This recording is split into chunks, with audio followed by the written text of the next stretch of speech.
আসসালামু আলাইকুম ওয়া রাহমাতুল্লাহি ওয়া বারাকাতুহু।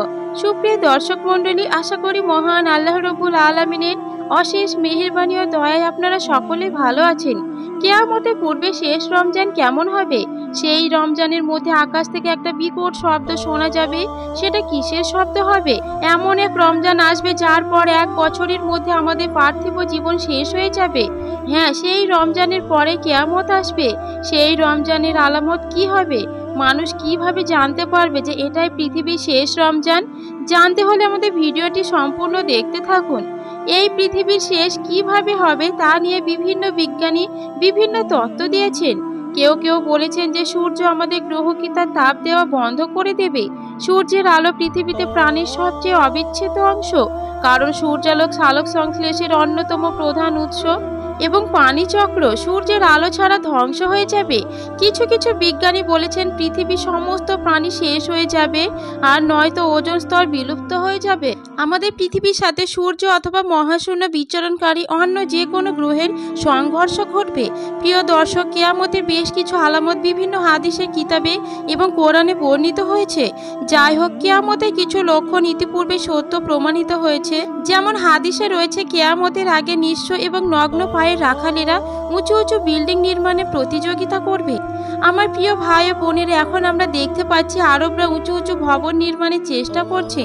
অন্য এক হাদিসে বলা হয়েছে কিয়ামতের পূর্বে দাসী তার মনিবকে জন্ম দেবে। এখন আমরা দেখতে পাচ্ছি উন্নত বিশ্বের অনেক দেশে সারোগেসি খুবই সাধারণ বিষয় হয়ে দাঁড়িয়েছে, যেখানে ধনী লোকেরা তাদের সন্তানদের জন্ম দেওয়ার জন্য একজন মহিলাকে ভাড়া করে।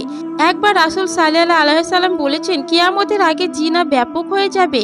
কিছু মুসলিম দেশ সহ বিশ্বের অনেক দেশগুলোতে জিনা ভাইরাসের মতো ছড়িয়ে পড়ছে। আস্তাগফিরুল্লাহ।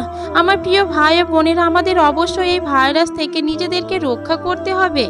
আল্লাহ আমাদের এই পাপ থেকে রক্ষা করুন এবং আমাদের ক্ষমা করুন। অন্য আরেক হাদিসে এসেছে, নবী করিম সাল্লাল্লাহু আলাইহি সাল্লাম বলেছেন, কিয়ামতের পূর্বে সময়ের বরকত চলে যাবে, সময় অনেক দ্রুত অতিক্রান্ত করবে। এখন আপনি অনুভব করতে পারেন যে আমাদের চারপাশে সবাই অভিযোগ করছে যে সময় কিভাবে দ্রুত চলে যায়। মনে হচ্ছে একটা বছর পার হচ্ছে একটা মাসের মতো, একটা মাস পার হচ্ছে একটা সপ্তাহের মতো, একটা সপ্তাহ একটা দিনের মতো, এবং একটি দিন এক মিনিটের মতো দ্রুত কেটে যায়। এগুলোর মতোই কিয়ামতের পূর্বে শেষ রমজানের মাঝে এক নিদর্শন রয়েছে। নুয়াইম বিন হাম্বাদ তার কিতাবুল ফিতানে একটি হাদিসে বর্ণনা করেছেন যে একবার নবী মুহাম্মদ সাল্লাল্লাহু আলাইহি সাল্লাম বলেছেন যে কিয়ামতের আগে যে রমজান আসবে, তখন লোকেরা রমজানে একটি বিকট আওয়াজ শুনতে পাবে। এই আওয়াজ এতটাই রহস্যময় ও ভয়ঙ্কর হবে যে মানুষ ও অন্যান্য প্রাণীরা ভয় পেয়ে যাবে এবং সবাই সেই আওয়াজের উৎস খোঁজার চেষ্টা করবে, কিন্তু তারা সেই আওয়াজের উৎস খুঁজে পাবে না।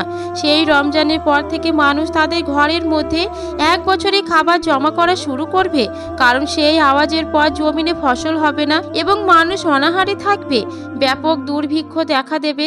প্রিয় ভাই ও বোনেরা, মুসলমান হিসাবে আমরা কিয়ামতের দিবসে বিশ্বাস করি এবং কিয়ামতের দিন সম্পর্কে আমাদের মনে কোনো সন্দেহ নেই। তাই আমাদের উচিত সেই দিনের জন্য নিজেদের প্রস্তুত থাকা, সেই দিনের জন্য বেশি বেশি নেক আমল করা এবং আমাদের প্রতিদিন আরও ভালো মুসলমান হওয়ার চেষ্টা করা উচিত। পবিত্র কোরআনে বলা হয়েছে কিয়ামতের সময় খুবই আসন্ন। বলা হয়েছে তিনি ছাড়া আর কোনো মাবুদ নেই, তিনি অবশ্যই কিয়ামতের দিন তোমাদের সবাইকে একত্রিত করবেন। এই ব্যাপারে কোনো সন্দেহ নেই। আর আল্লাহর চেয়ে অধিক সত্যবাদী আর কে? আল্লাহ আমাদের ক্ষমা করুন এবং বিচারের দিন আমাদের লজ্জাজনক কাজগুলো গোপন রাখুন।